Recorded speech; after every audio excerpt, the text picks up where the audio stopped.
I'm Joyce, and I'm happy today to introduce you to my new talk show, Accessible. What is Accessible? Accessible is taking you to beautiful places that will deliver their little secrets. It is multiple contexts and learning something new so that any subject can be accessible to you.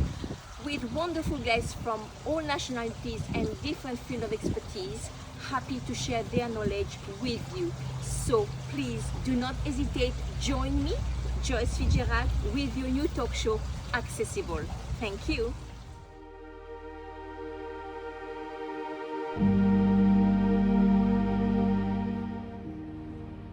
So, like I was just saying, welcome David. Thank you very much. Welcome to my very new and first talk show, Accessible and Around the Table. Thank you so much for agreeing and accepting to be among my first guests. Thank you very much. Really appreciate for the opportunity. I appreciate it. Thank you so much. Thank you. So, David, I would like for you to please describe me a little bit your origins and your background, please. Okay. So David Boyejo. I live here in Marbella, Spain. I'm from Nigeria. Been a chef for quite a long time. I've worked in a few countries in the world. I've had a restaurant here. Now it's been sold for 2 years, and I've been working as a private chef, which just fulfills that dream of bringing love and happiness to people. I get to meet fantastic people like you and the family, and here I am. Perfect. So tell me, what leads you to Marbella? So as David just mentioned, we are indeed in Marbella, and Okay. even though I've been eating a lot of Spanish food, but David has been a wonderful private chef, and he has been cooking wonderful food from all around the world. So, but tell me, what leads you to Marbella? Basically, so my love for cooking started with my grandmother. I always say I'm the only Nigerian that can't play any sports. She would always by her side cooking. That's all I did growing up, and I found myself loving it. After having a profession in real estate, I decided to leave everything to follow my dream and to cook food. So with my family, I went to school in France, culinary school, moved to Costa Rica, then moved here to open the restaurant, and it was just a decision. My wife at the point just said, let's go to the south of Spain, and I'm like, okay, let's do it.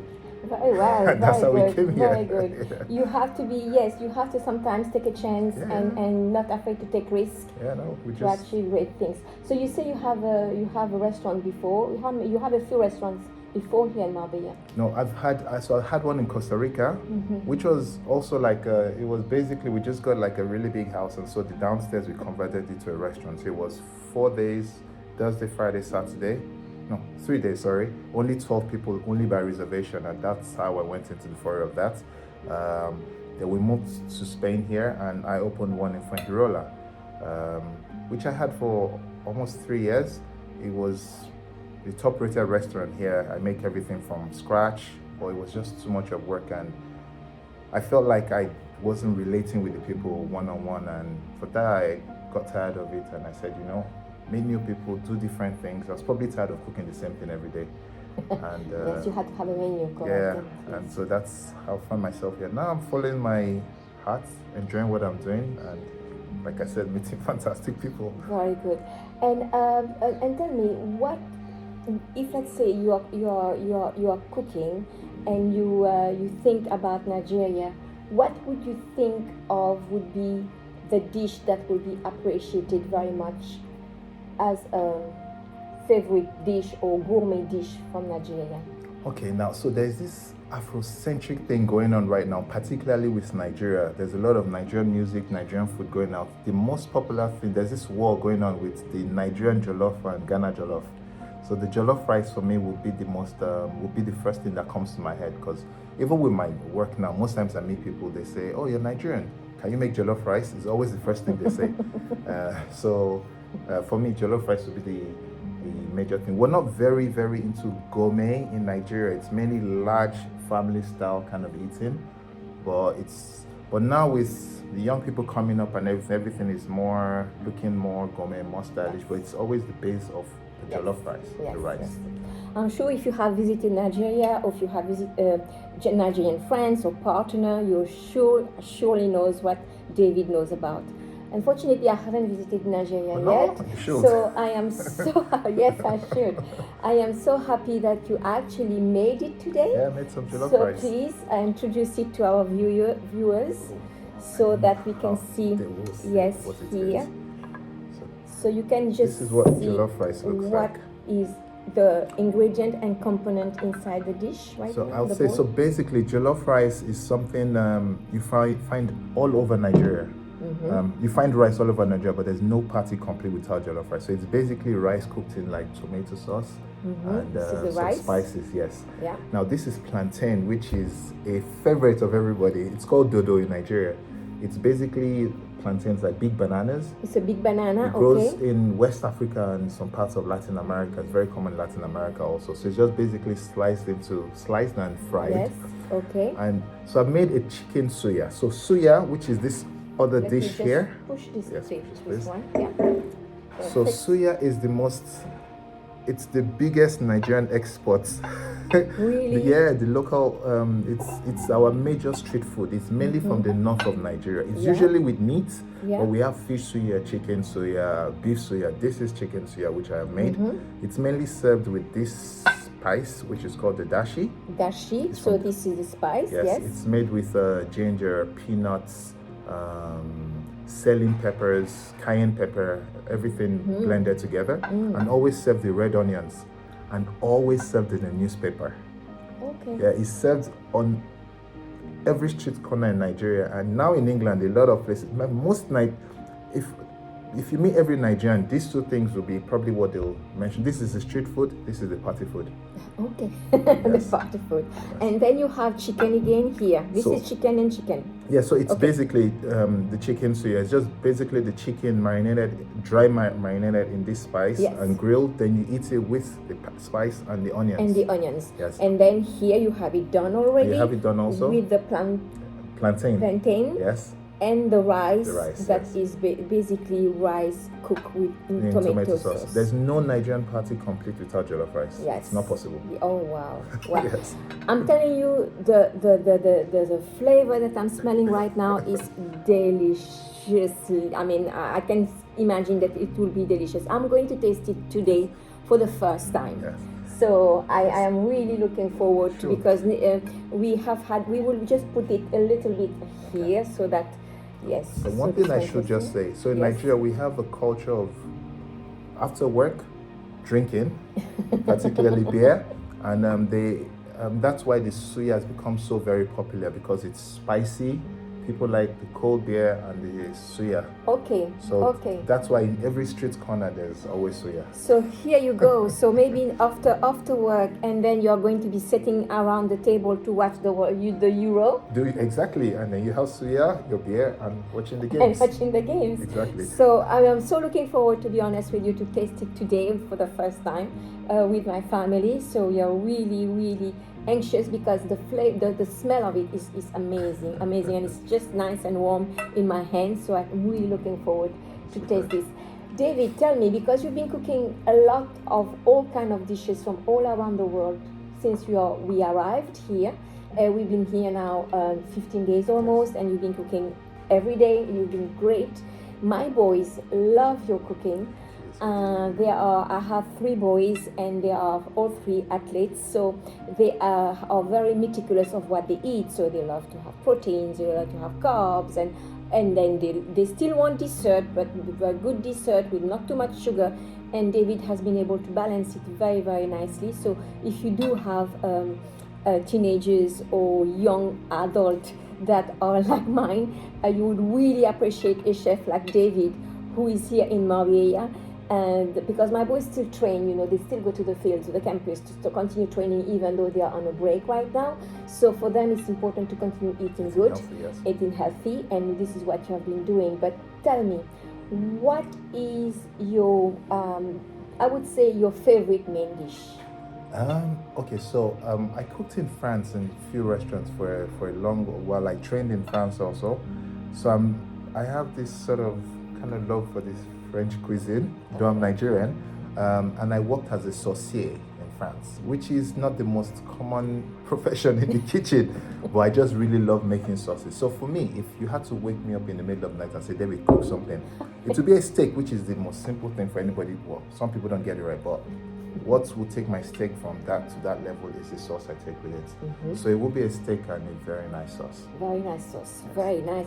And I have to mention that David also speaks French. As you know, I'm French, so, but voilà, on parle très bien français. But we decided today, this evening, to do it in English, so to speak in English, so that the viewers from all around the world will be able to understand what we are talking about. But I'm sure some of you speak French and prefer to contact you or to talk with you in French, which is not a problem. Also.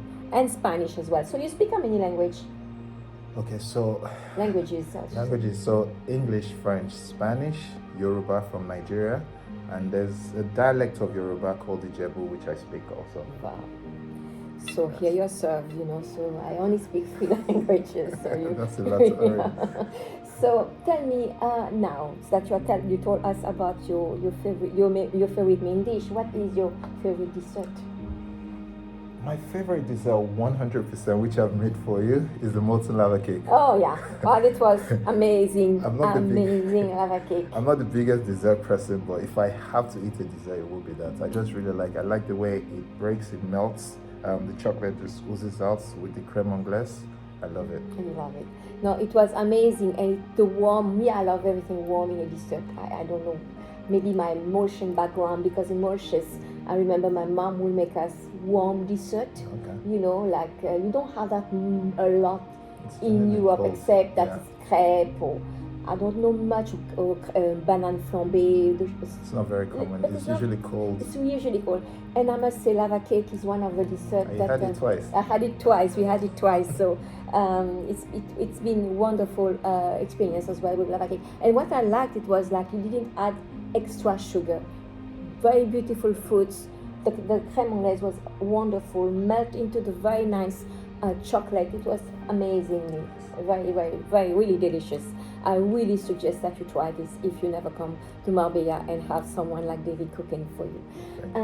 So tell me, if anyone would like to get in touch with you, or to one question actually though that I would like to ask you before we go to this. One tip that you would give to any parents in a busy kitchen after a very long day, and they have to get busy cooking and doing this, doing that, what would be a tip or simple thing that you can tell them they could make in a flash and that everybody would eat and would like it, young and old? Okay, so for me, we're busy parents, and I can understand people are super busy and you have little kids. Like with my daughter, whatever I try to do, I always just make sure I involve her the same way my grandmother taught me. I mean, from 7 years old, I'm putting the salt or mixing the stew. So I tried that with my daughter. We make a lot of crepes, and she knows how to make her own crepes right now. She does. Yeah, she's 8 years old. Yes. So basically, what I would say, maybe like. So the good thing about a crepe is it's a very good base for sweet or savory. One thing, she likes to make quesadillas, which I'd mentioned before. That's her thing. But like an easy crepe, it's just basically butter, sugar, salt obviously, flour, and milk. Obviously different measurements. Make it super light. Cook it. That you can put wherever you want, even if it's just cut up vegetables or some piece of meat, roll it all up, and that's a fantastic. For my family, that is the go-to dinner generally. I'd usually have like crepe, yes, like the crepe mixture, yes, in the freezer, and we just know, hey, we need to eat something. Just bring her together, we cook it, and whatever toppings she wants, we put on it, and that's one easy thing I think parents can easily do with their children. Breakfast, usually I'll make a muffin, which seems very complicated to people, but it's probably the easiest thing. It's just basically flour, sugar, butter, flour, sugar, oil, some milk, mix it all together, whatever fruit you want, and bake it. And those are things I do with my daughter. She's 8 years old. If she can do it, sure Anyone anybody can do it, you know. Yeah, and what is nice about the crepe, and I relate to that because I grew up in France, and I grew up in Nantes, which is the Bretagne, Loire-Atlantique, and we eat galette. I see, exact.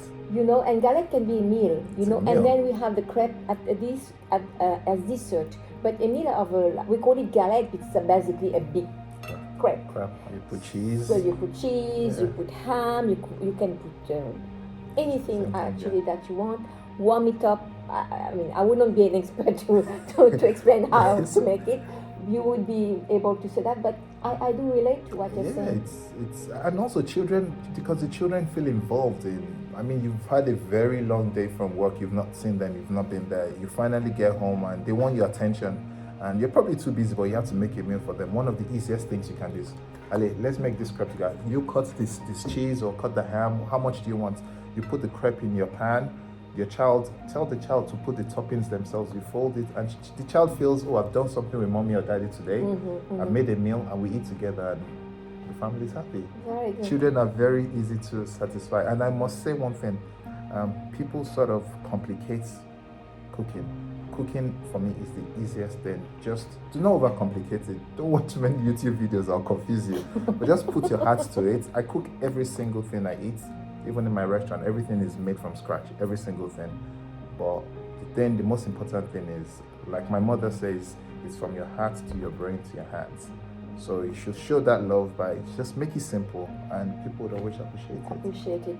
And we did do appreciate David's cooking. And I have to very tell much. you, and I have to say that though, you are able to cook very gourmet cooking, as my boys were asking you the other day, some very like Popcorn chicken. popcorn chicken, and you cook Asian. You did make this beautiful. What was the other one that you made? The stir fry veggies was the Asian beef. So David cooked Asian as he did cook European and international food. And now tonight it will be Nigerian, Yeah, food. and then you're going to make as a dessert tonight Yeah, fruits. the fruits. We wanted just Sometimes fresh, people and ice cream. fresh fruits with ice cream because we had the lava cake yesterday. Yeah. So we're going to stay with that. But so yes, this is what is. I wanted to bring this today to you around the table because I believe into my heart really since we arrived here. This experience of being on holiday with a family with 3 teenage boys who are training, doing this, doing that. It was wonderful to have David here as a private chef. If you're able to do it and you want to have someone that really want to satisfy you, I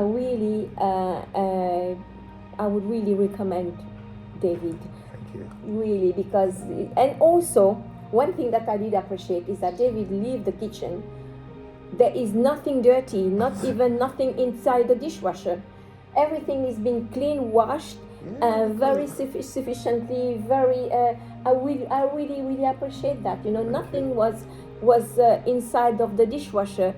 Even drying the things that is inside the dishwasher. So in the morning when I wake up, I don't have to do. I have an empty dishwasher. There was nothing inside the dishwasher dirty. You know, and imagine you could have put the dishwasher on and leave. Yes. But no, but everything was stored back into the press.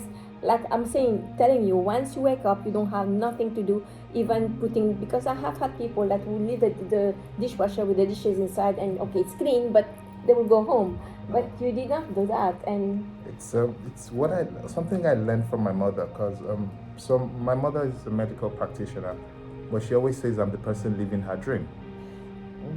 I have the base of real estate, but I quit it to cook food. So for me, my mother would say there's no way you can cook food and have a dirty pot remaining in the kitchen before you eat. It all has, so as you clean, as you walk, you clean.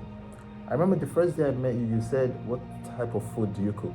And then remember I said, like, I think as a chef, because you go to school to learn the methods of cooking. You don't learn a recipe. So I mean, I can cook anything. I might not know the food, but I will go online and read it. Like what your son said the other day, I'm like, okay, I don't know what that is. Okay, and I went online and I read it, and I was and it came and. But even when I saw it online, I know what this is. I just didn't know what name it was, and so for me, it's my profession, it's my life. Yes, yes. And there's nothing as much as bringing joy to people. To people, and you do try to bring the joy, I because try very my hard. husband asked you for very Irish. I wouldn't say Irish, but because I think in England, in France, we have that, but we make it differently in France. The apple tart. Oh yes. Specifically, but you did it the way they would do it in Ireland, to be honest with you. It even call it apple crumble, right? This is what he called it. And David was not so sure, like apple crumble, okay, and it was excellent. Because what I try to do is, I know that my job involves cooking for people that have never met me before, people that have come here on holiday. You just want to sit back, relax, and just enjoy yourself. Not for it to have called a private chef is because you don't want to think about food. Exactly. And for me, that's why when you ask, what can we do? I say, no, just sit down and enjoy your food, because Yes. that is my service. Yes. And that's what brings the most joy to me. They just to do. Sorry. So yeah, I'm happy that you appreciate it. Yes, Thank you. yes, we do. And just one final question before we head to know how people can find you. A little note on Marbella, this beautiful place, this beautiful place that have welcomed you here and your family. How are you enjoying living here? Though I'm from Nigeria, I have the sun and the beach back home, but it's just a different life here. The people are very, very warm. It's a lot of sunshine. It's peace. I'm happy to have my daughter playing on the beach, and I'm not thinking like, oh Jesus Christ, so anything Yes. would happen to her. It's very peaceful. It's a very, very nice place. Meet fantastic people, and honestly, I can't ask for more in life. I'm just thankful for everything. Yes, I suppose it is very international as well. It is super international. So you have a lot of all kind of diversity that you can. Yeah. If you have 10 people gathered in a place, guaranteed there are 8 different nationalities, and that you can buy. Exactly. So please, David, tell me now how our viewers will be able to, how can they view you, reach you, find you? Okay, basically on all social media, it's very easy. It's Boyejo, my name, Boyejo 64. Boyejo 64 on every platform I will be found. Every platform I will be found. And anyways, on to our video today, and on this first talk show with David, all his details will be mentioned down below. And then you can always as well send me a message so that I can always reach you, but you just give all your details, so I'm sure our viewers will be happy to reach you. So that's it for me today, and I will be seeing you for sure with some other wonderful guests from around the table. Not every time we will be talking about food, I promise that. It will be all kind of different, like I said previously, subject and topics that will be discussed into my talk show. But if you have any kind of comments or any type of question that you would love to ask David, you can directly ask him, or you can also mention all your comments or your questions, especially underneath this video. And also, please remember, I am doing this from my heart, for my love of people, for my love of enjoying people, to be together with them, to discover them. And as I am still a full-time mom, but my love for journalism and discovering people, I'm not now back into it, but into my own way, the way of the pleasure to share this with you. And I just want you, please, to enjoy this together with me along this journey, and only please send me positive not positive, but I would say constructive feedback if you want to send feedback. So thank you so much, and I hope to see you soon into my next talk show with our next guest. Thank you very much, and have a pleasant evening. Thank you, David. Thank you for coming. Thank you. Thank you. Goodbye.